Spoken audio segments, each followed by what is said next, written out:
बाबा डबी पोळल रे, काय माराय जमणं झालं, काही नाही, माय बोल नाही, आज्या नाही, बाप तर कोठे पण लागीचे पिऊन पेट देऊ तू की काय मला. बापू तुम्ही सरका बाबा चष्मा काढून मी सरकी काढी तुमच्या डोळ्यात घालतो. बाबा डोळ्यात काढी घालशील मुदा काय अवकाळी पोरगर बुबायची माय नाज्या नाही ते लयचे अवकाळीपणा करायले का बा. अवकाळीपणा दुसरं गावात बोलायचं होतं तुझ्या घरी चालू होते. घोडा भाग घोडा ज्ञान बा पाटील एखादी कट्टाळून गेलो मी तर तुम्ही माय बोडन तू आज्या येणार आहे आज पाहून घेतील ते. बाबा आलो रे, ये बाई ये बाई ये बाई सर माले जोरात गेले फाटते आपल्या. काय होता पैसे पडले बाई उपाय पडला माहिती इचकला काय की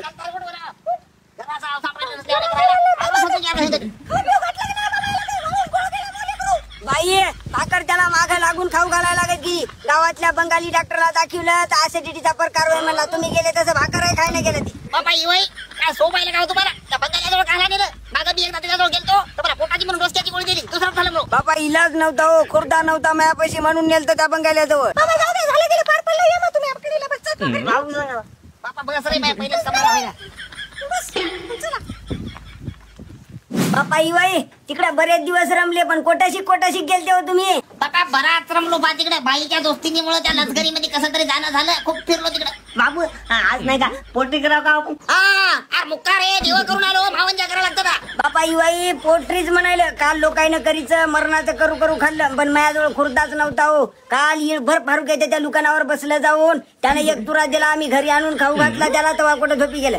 बाबू आणि त्याने तुराई दिली ताव आणि मी 2 पाय चोरून आणली होती कोंबडीची. ते राजाच्या तर खाली आम्ही भाजून. कोंबडीचे पाय खाल्ले. थांब तू एक पाय करतो